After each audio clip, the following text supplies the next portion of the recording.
All right, we are back. We needed a break, but now we're ready. All right, here we go back at it here on Horse Race Bets, and we're getting set for a pretty great weekend of action. Saratoga and Del Mar. So, truth be told, I missed out on two massive scores, and so I was like, you know what? I'm gonna take a break. Plus, I had stuff to do, and I was doing other projects and working, so I was like, I need a break. So I've had my break, and now we're back. Let's get into it. Okay, so we've got the Grade 1 test, the Grade 1 Saratoga Derby, Grade 1 Whitney Stakes, and the Grade 2 Yellow Ribbon. That's happening at Del Mar. All right, let's get into it. First, we start at Saratoga with the test stakes. Saturday, 7 furlongs, and it's 3-year-old fillies in race number 9 on the card. And we're familiar with some of these, right? And then others were like, what are you doing here? But let's take a look at the field of 8 runners. Okay, so when we get into this situation of horses that we sort of know and horses that we don't, let's take a look at what's happening with our pace scenario. Where luck lives is the quickest. Luis Saez will break on top. Here's one of the things that we don't talk about out loud enough. Trusting jockeys. And it's all about trusting that they're going to do what you expect them to do with the horse that is shown a particular running style that is consistent and conducive to them winning races, right? So there's nothing worse than looking at a race and seeing what you think are 3 horses with speed and they have no other choice but to go, and then 2 of those 3 jockeys get cute and they take their horses back. And you're like, man, what are you doing? Do your job. Anyway, so I think that where luck lives is speed.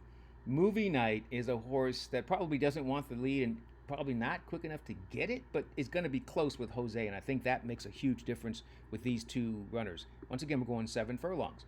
And then here's the problem for Movie Night and where luck lives. Explora. Explora, she's fast, she loves to win races. She can be beaten, obviously, but she likes to win races. And I think that she's dangerous whether she breaks on top going 7 furlongs or if she wants to sit just off going 7 furlongs. But with this field, I don't know if she can sit off. I think she probably has to go, be involved, and Flavien Prat will have to be assertive out of the gate. But they won't be alone because, one of the hottest riders ever, and I think he's the Equibase Jockey of the Week or something like that, is the man. I love me some Johnny V. That dude is incredible. And he's a rider I trust. You know what I mean? Like if I think that Johnny's horse has speed, and for whatever reason he doesn't break on top, I automatically know it wasn't his fault. Or it wasn't an issue with his plan.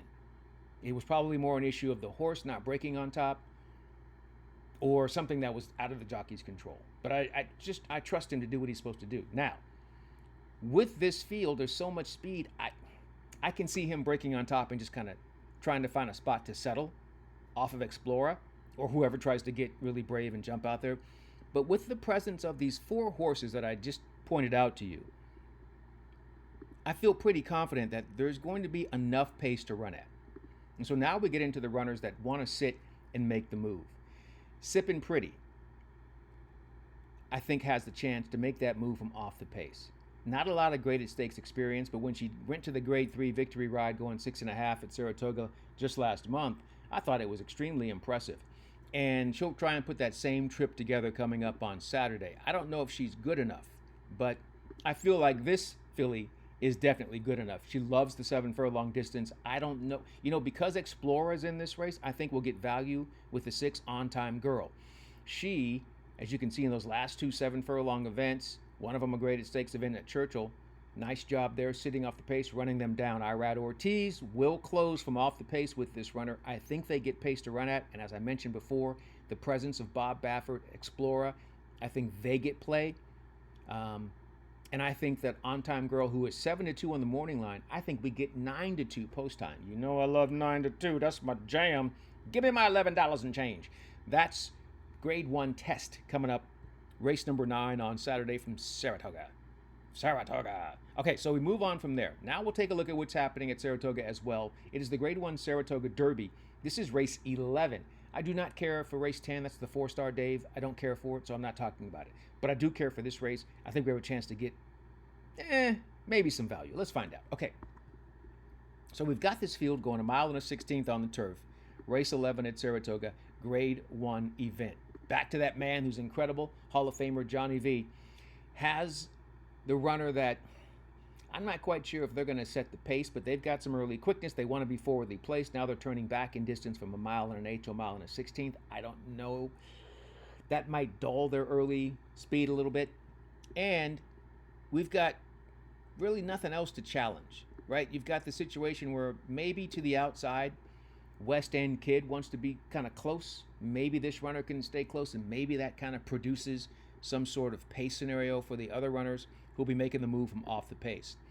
But I feel like even if there's no pace, I think that the three, remember Mamba, makes the move no matter what. Cherie DeVoe and Jose Ortiz, Riri and Jose, they're going to keep on rolling because they're going to sit just off the pace and run them down. I think they're going to be in the right spot. My issue here is we probably will not get value. But, here's the thing. Maybe, maybe there's some play in there for a runner like Pacific Avenue, the British runner for Charles Appleby. And if that horse takes some money, I feel that Title Roll will take some money. I think West End Kid will take some money. So there's a chance that we might float up with Remember Mamba. And so 3-1 morning line could turn into 7-2. And I'll take that. We might even float up because I really feel like that Pacific Avenue was a tough one for me to go against, but I'm just like, I know that the Appleby horses are always tough when they come over, but I'm like, hey, they can't win every race. Or can they? Well, I'm going to bet that they can't. So I'm going to go with Remember Mamba, and I think we're going to be able to get some value. I think it'll float up as the Riri and Jose train keeps on rolling and rolling and rolling. All right, that's what's happening in the Saratoga Derby. We go with the 3 Remember Mamba. Let's move on.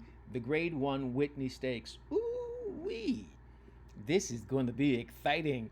So, okay, now we have a situation where we might get frustrated again. Because you see I've got the little check mark next to runners that I believe offer some speed. Here's the thing. We know Magnitude is going to go to the front end. If he's on the lead or he's going to press off somebody who wants to be super aggressive. We know where that horse is going, and I love horses like this. Even if I can't beat him, I know exactly where he's going to be. And that's all you want as a handicapper. You just want to be able to map out the race and trust that horses are going to be in certain positions at certain times. Magnitude is a horse that, man, he is just an absolute beast. Now, I feel like he got away with stuff in the Stephen Foster. They didn't challenge him at all, which I thought was really, really, I felt like it used to be a situation back in the day, maybe 20, 30 years ago, where no one would let you get away with an easy lead. There was always going to be a huckleberry. And you had to be someone like, Patrick Valenzuela in order to get away with being out there on the front end by yourself. That's why I used to love watching Southern California racing with Patrick Valenzuela and Martin Pedroza. Those two, there was no chance if those guys were in the race, there's no shot at you getting the lead by yourself. Those dudes were really, really honest and assertive out of the gate with their riders. Magnitude is going to go. Who want to go with him? Here's the thing. Forged Steel, you don't have a choice. You cannot try and be cute here. You've only got maybe 2 races in graded stakes company. You were able to win one by getting away with it on the front end. You have to go to the front end with Magnitude. There's no way for you to sit off. So they have to engage. And if those two engage, maybe, and this is where it gets really questionable because Johnny V probably won't do this, but the filly Nitrogen is in the race facing the boys. Oh my goodness. She's in great form. And here's the thing. This is I think a good time of year to test this before we get to the Breeders' Cup. Trying Nitrogen against the boys, I think, is great. Even if she wins this, she's not going to run, I don't think, in the Breeders' Cup Classic. But I think it's just a really good test at this stage. She doesn't really lose anything if she loses this race. So I think it's a great opportunity. But she's got some early speed. I don't think that Johnny V wants to tussle at all with Forged Steel and Magnitude. But I think he's going to be in a good position. And as long as he's in a good spot, that also helps to kind of press the pace and push things along. But I don't expect Nitrogen to be a pace factor. Now we get to the big boy who's got all kinds of problems. Baeza, who I picked and I absolutely loved in the Stephen Foster, but he couldn't get to Magnitude. He had a horrible break out of the gate again, and then couldn't make up that ground.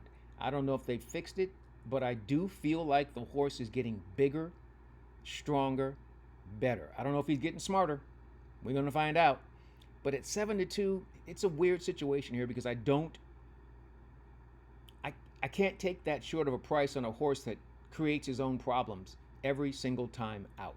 I just can't. It's like taking journalism at a short price. Sure, you can be all happy after he wins, but you know going in that you don't want that horse at, 3-5. You're like, man, he's going to find some reason to mess up. But he's so athletic that he was able to overcome it in his last race before he went off to retirement. Baez is the kind of horse where you just don't want to take a short price, but he's talented, and this might be the day that he's like, let's go. But I don't know, man. Instead, I think the play is Big Boy, Sovereignty. I think it's time for the 2025 Beast to return. Now, he's 3-1 on the morning line. He didn't have anything to run at last time. It was first off of a lengthy layoff, a nice layoff, and only a second start of the year. So he kind of needed these last two starts. I think now he should be in a good position, given the presence of Magnitude and Forged Steel. And if Nitrogen, just for whatever reason, is keen and wants to get involved with Johnny V, and he can't really slow her down, that pushes things considerably, and then that sets everything up for Sovereignty. Junior Alvarado knows the horse. I don't know why they had the horse up on the lead at Oaklawn. That doesn't make any sense to me, but whatever. They tried a new tactic. It did not work. They need to go back, sit, boom, run them all down, and I think we'll get an overlay. It sounds crazy that a horse of the year, right? Derby winner, Belmont winner, Travers winner would float up. But I think he's going to float up. I think we'll get some value on Sovereignty. So that's why he's the play and not Baeza. Because, man, Baeza just, I can't deal with that horse and whatever he's going to do coming out of the gate. That was the Whitney. We wrap everything up here and check in on the Grade 2 Yellow Ribbon. I love turf racing, and I really love turf racing in Southern California. And I think this has a chance to be really, really interesting. I don't know about our value, but we've got a little bit of speed. Princess Moche is a sprinter stretching out.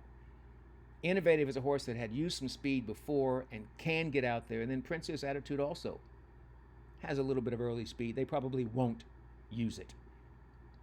Also, Sweet Rebecca will be sitting in an interesting spot. She's not going to have the lead, I don't believe. But she'll be right up there sitting just off of them, pressing that pace. And I think she's interesting. And I think she will represent some value.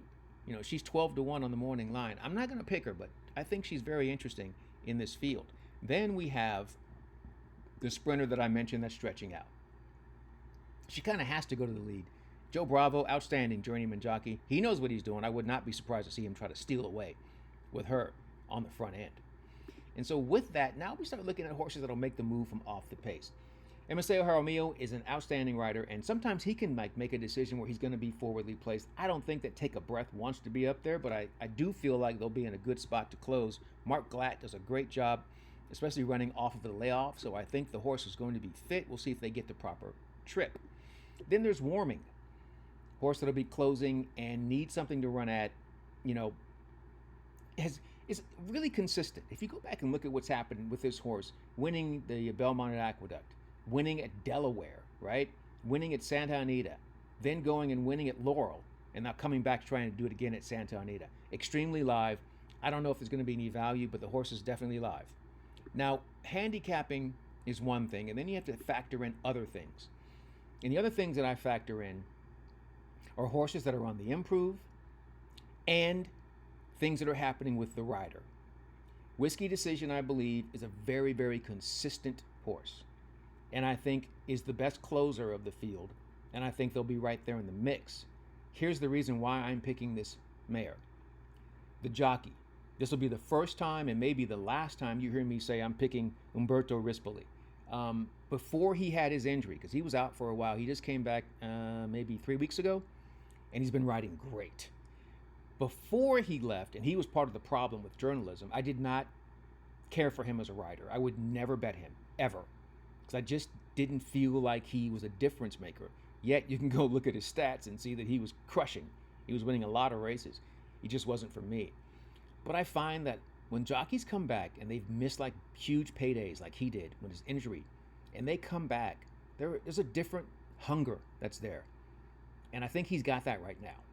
So I'm going to take Umberto Rispoli and the number 8 Whiskey Decision. I think they're going to close, and I think Rispoli is hungry, and I think we get paid, and I think we get value in this race with this pick, Whiskey Decision. So that's how we approach what we think is going to be, I'm going to say, not a bunch of long shots or anything like that, but I think it's going to be lucrative this particular weekend. A lot of great racing taking place. Saratoga, and of course Del Mar, and all kinds of tracks in between. There's action at Monmouth. There's all kinds of stuff happening. I'm not here for that. I'm not here to promote all that nonsense. I'm just here to handicap the races that I think that I can get the winner in. That's all. That's all I'm here for. So we're going to wrap it up here. And man, a really cool rider passed away the other day. Robbie Alvarado. Like, Robbie, he was a really cool dude, man. Like, every time I would see him, just the way he would say, hey, how you doing, man? He was just so mellow and cool, and I liked him a lot. I thought he was a good rider, and, you know, like most riders, they have their ups and downs, and there was a time where Robbie couldn't win a race for a while, and thank goodness Kenny McPeek was kind of there to pick him up, and those two did some really special things together. Robbie Alvarado, much respect and much love to you, brother. Really appreciate everything that you did. You were born to do this, and you did it at a very high level. And I was saying the other day, it's very rare that people are given the opportunity to do what they're born to do. That brother was born to ride. He was fantastic. Rest in peace, Robbie. Much respect to you, brother. All right, that's how we do it here on Horse Race Bets. I'm Ken Rudulph. In the meantime, in between time, and until next time, we will see you here. Until then, do me a favor. Hey, hope you have some good luck. And whatever you do, enjoy what you're into.